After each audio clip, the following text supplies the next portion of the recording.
Hello, wrestling fans. How are you? Elimination Chamber, 6 o'clock in the morning, and it's daylight out here where I live at. Let me know below when the Elimination Chamber is happening in your time zone. Mine at 6 o'clock a.m. And it kicked off with a pre-show kickoff match. I apologize.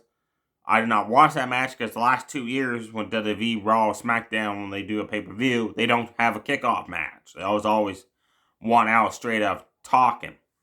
So, Oscar, Kari, Shane defended the Women's Tag Team Championships apparently against Australia's own Indy Hartwell and Candice LeRae. I read online Oscar and Kari Shane retained the tag team titles, so I apologize. There's no match recap on that match. The show opened up with the Women's Elimination Chamber. Now, the 6th winner I'm going to list. This is the entry, how they entered the chamber. Becky and Naomi entered first and second. Tiffany, Liv Morgan, Raquel Rodriguez, and Bianca Belair. First 5 minutes, Naomi and Becky reversed each other's holds, pinfall attempts, stuff like that. Then Naomi shoved her ass in Becky's face, knocked her down. They did a split-legged leg drop off the chain link fence wall onto Becky. Tiffany entered. Quickly, Alabama slam cartwheel Becky down. Picked her up, Irish whipped her in the ropes, caught her coming off the ropes with a spine buster. Cartwheel forearm smash on Naomi right in the face. Tiffany was on fire. Then Naomi delivered a top rope crossbody on both women to knock them down. Then she did a split leg drop on both of them. Liv entered next. And she grabbed hold of Tiffany Stratton and repeatedly smashed her into 2 different elimination chamber plexiglasses, like back and forth, like 4 or 5 times. Poor Tiffany. Then Liv just went codebreaker crazy.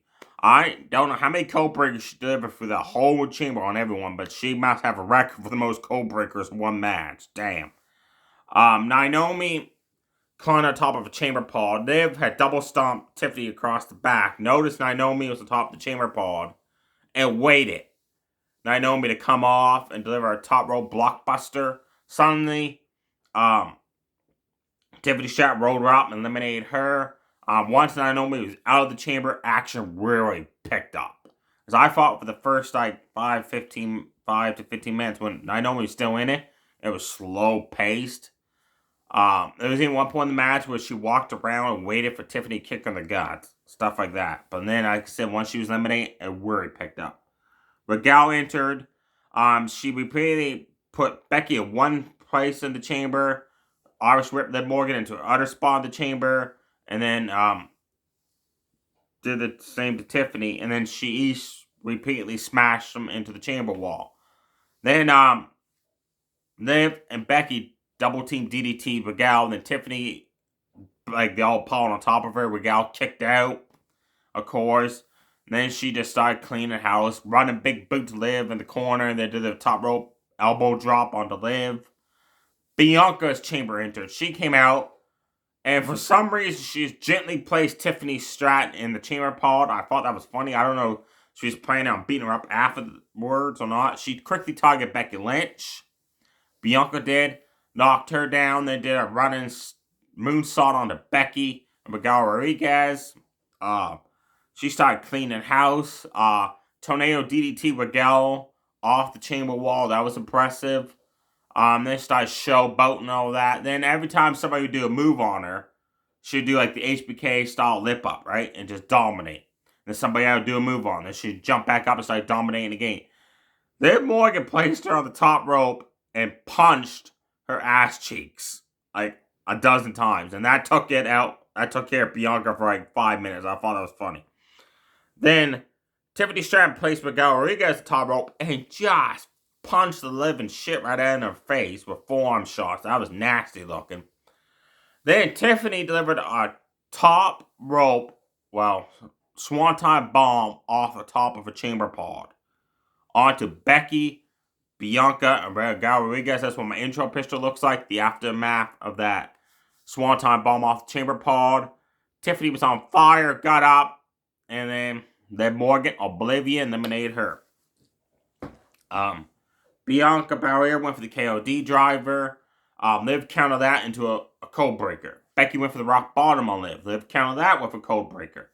Raquel picked up Becky and Liv and went for the double team like one-on power bombs. Bianca snuck it behind her. KOD driver. Bye-bye Miguel Rodriguez. It was down to the final three win them. Liv Morgan eliminated Bianca Belair, jumped up, and Becky planted her ass at the rock bottom. Becky was your chamber winner. She goes on to face either Nia Jax or Rhea Ripley, which is coming up soon at the pay-per-view. The Grace Wall effect is happening right now. It was kind of obvious the way the building up that Becky was going to win the chamber, but I really liked this chamber match. I really enjoyed it. It was action-packed. I still say Tiffany Stratton was the best performer of the night in that chamber. Let me know below if you agree or disagree with that. Next up was for the Tag Team Championships. Pete Dunne, Tyler Bate, the number one contenders. They won a series of matches. Took on Judgment Day. Damian Priest, Finn Balor with Dark Mysterio ringside. Before the bell rang, Bate and Pete Dunne attacked the tag champs, beat the shit out of them. Tyler Bate had to run an uppercut in the corner of Finn Balor. The bell rang. He came this close within like 2 minutes of winning those tag team titles. Then Pete Dunne stomped on the hands of Finn Balor, bit the fingers, stomped on the arm. Poor Finn. He got isolated, worked on. He finally got away. Tagged in Damian Priest, who just smoked Tyler Bate with a right hand. Tyler Bate was all like spaghetti legs. Big boot his ass down, picked him up, clotheslined him down, picked him up, Falcon Arrow. Then him and Finn Balor delivered back-to-back double team moves. It was like a sidewalk slam, sling blade, and a backbreaker, leg drop, double team. Finally, Tyler Bate got away, tagged in Pete Dunne. Pete Dunne came in and just enziguri kicks to Damian Priest. Enziguri kicks to Finn Balor. They rolled outside the ring to get away from him. He's like, oh no, you're not. Ran, jumped off the rope, top rope moonsault on both guys. Rolled in. Finn Balor was pinning him off bitter end. Dominic put Balor's foot on the ropes. I broke up the pin. Then Tyler Bate says, hey ref. He put the foot on the rope. So the referee sent Dominic to the back. Dominic took a sweet looking time, right? Going to the back. So Tyler Bate's like, if you ain't going to the back, I'm just going to run up and cut your ass down outside the ring. Then Damian Priest grabbed hold of Tyler Bate and went to do a move. Tyler Bate countered it. Lariat clotheslined him. Damian hit the announce table. Tyler Bate ran in, delivered the Lariat clothesline to Finn Balor, who countered it with an inverted takedown. That was awesome. Tyler Bate and Pete Dunne delivered a double team powerbomb on Finn Balor. Double team punches into Gary kicks, rocked Damian Priest. Tyler Bate airplane spin Damian Priest, I don't know how many times, I lost count, into a power slam. Tagged in Pete Dunne. Pete Dunne hit better in on Damian Priest. Priest kicked out. Amazing match, back and forth. Any tag team could have walked out of the chamber of Tag Team Championship Gold. It was that evening matched. Tyler Bate and Pete Dunne went for a top rope move on Damian Priest. Finn Balor got hold of Damian's leg and stopped it from happening. So Damian can reposition. A double choke slam both Tyler Bate and Pete Dunne off the ropes. That was awesome. Then Finn Balor had made the tag. Coup de grace on Pete Dunne. Still your tag team champions. Judgment Day. I apologize. I missed the match. Because we all know. WrestleMania pay-per-views, the kickoff show is an hour long. All they do is like, yep. They never put on kickoff matches. NXT does. Well, apparently, they put on a kickoff match. Asuka and Kairi Sane was advertised last night on SmackDown to defend the Women's Tag Team Championships against Australia's own Indy Hartwell and Candice LeRae. Apparently, that was on the kickoff. I apologize. There's no match. I have no match recap how that match happened, how it went down, but I can tell you Asuka and Kairi Sane retained the Tag Team Championships over Australia's own Indy Hartwell and Candice LeRae. It looks like the way the graphics show, the Man's Elimination Chamber is next. If that's the case, then Rhea Ripley in her hometown is going to main event with Nia Jax. That would be interesting if they put that on as the main event. Grace Waller effect. Grace Waller basically just says some stuff about the bloodline because on SmackDown, Roman and Paul Heyman told him what to say basically. Seth and Cody basically just knocked down Grace Waller and Austin Theory to end the segment. Nothing very exciting happened there. Just a lot of talking.